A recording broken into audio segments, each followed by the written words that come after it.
you've decided you would like to bring home one of these adorable shovel-faced hognose snakes. But before you do, there are 5 things that you really need to know. The first thing that you need to know is that, well, most of the hognoses on the market are Western hognoses or plains hognoses, and they make fantastic pets.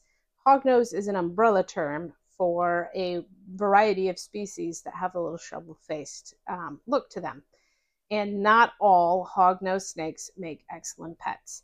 So one story that I heard was that a lady got a hognose off of Craigslist and was totally expecting the things that she'd been taught in the Western hognose group to be true, only to find out that she had an Eastern hognose, which was a lot harder to feed. The other thing that I see that gets mistaken for a morph of a Western hognose is actually the tricolor hognose. And they are a lot more shy, so you'll see him being really jumpy. And because of that, they're a lot harder to handle. And that doesn't make them bad pets. They're excellent pets. They're just they just are different than Western hognoses. And I think they make better intermediate pets than beginner pets. The second thing that's really important to know about the hognoses is that they're not legal to own everywhere. So there are places in the plains area of the United States where they're illegal to own because they're a native species and they're trying to protect the native species. But there's also areas that you can't own them from a city municipality standpoint because they have a blanket venomous clause that makes it so you can't own any snake that's classified as venomous, and the hognose is. So it is really important that you know whether or not it is legal for you to have a Western hognose in your area. And you're going to want to check your city laws or your county laws as well as your state laws. In some places, you might be able to own one with a permit, and then you would also need to make sure that you know what that process is to get the permit. So point number 2, very, very touched on the word venomous. And I think it's really important that people understand the hognose as a venomous animal. So they are what's called rear fang venomous. And what rear fang means is that they don't have the big fangs that fold down in the front like a pit viper or a cottonmouth, but they have specialized teeth in the back of their mouth that allows venom to drip down into their prey as they're chewing on it. And it's important to know that they have that there. And the hognoses is very specific to amphibians. So it's meant to kill and immobilize toads and frogs and that sort of thing. The times that it can be a problem for people is if they have an allergic reaction to it. Most people don't have a big reaction. Some people might have some mild swelling and itching, and a lot of people equate it to a bee sting. But if you have an allergic reaction, in theory, you could have a really bad time. I could not find any stories online of people going into anaphylactic shock, but because it can be an allergy, there would be that risk associated with it. So if you have a lot of allergies, that would be something to keep in mind. So if you're prone to allergies, then you might not want to get a hognose at all. You can also pay attention to how you react when you're cleaning out their enclosure, because if you are going to have an allergic reaction, then it's probably going to start as a contact allergen or allergy when you touch their bedding and stuff. Now, the story that I heard was that a 14-year-old boy had a hognose and it bit him, and he had a very severe allergic reaction, and then they had to rehome the snake. And I certainly definitely don't fault the family or anything for needing to rehome the snake after that. But having a good idea or a thought on the matter. Whoop, George would like to go back. I'll be right back. Most of our hognoses are deep into the breeding process or in blue.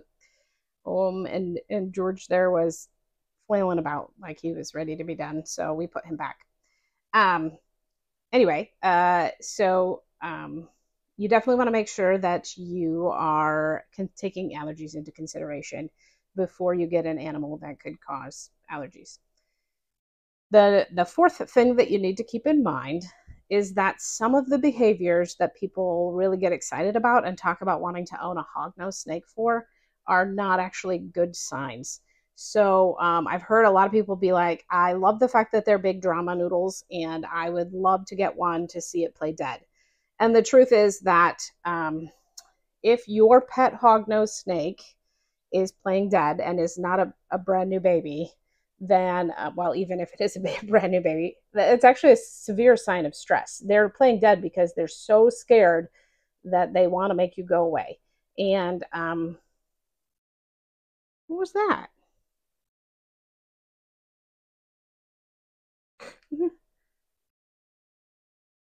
So you don't want your hognose snake to play dead.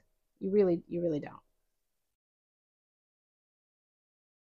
She is making it hard to have her in the camera.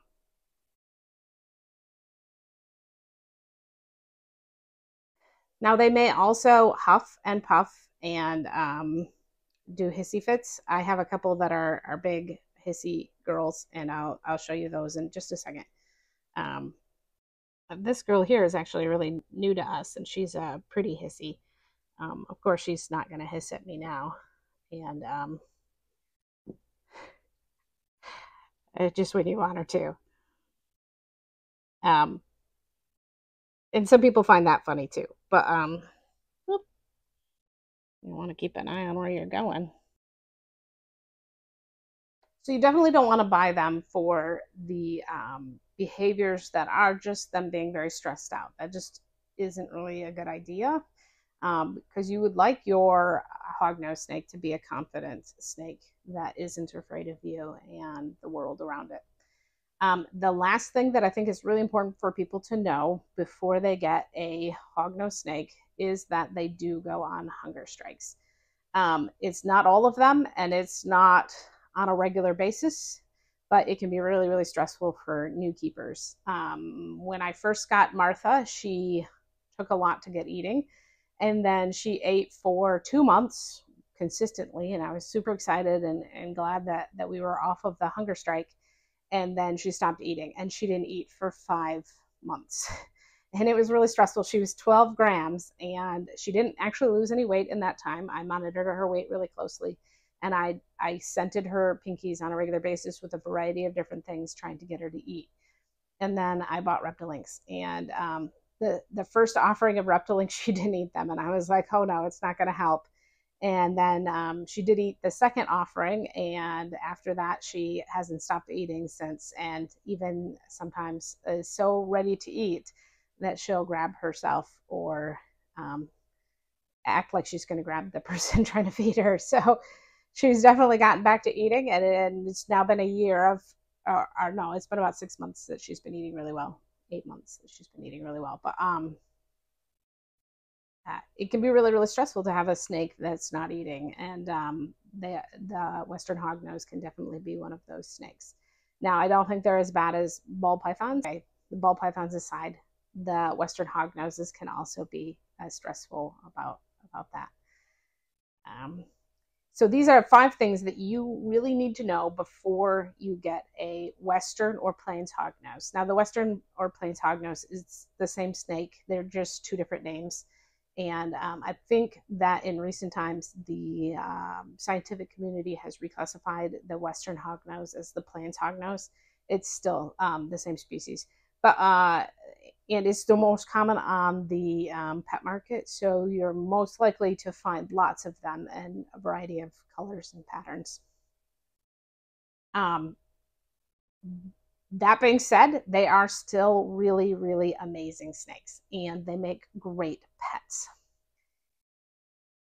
We have, shifting gears here, we have some very exciting things happening around here. So I really do hope that you come back again and again to find out more. And if you watch all the way to the end, you'll see our egg counter, our egg and baby counter, and it's really exciting to see those numbers change and move now that they're actually progressing. So I would love it if you took a moment to subscribe and to leave a comment and to come back for more and more. I hope you have a wonderful day.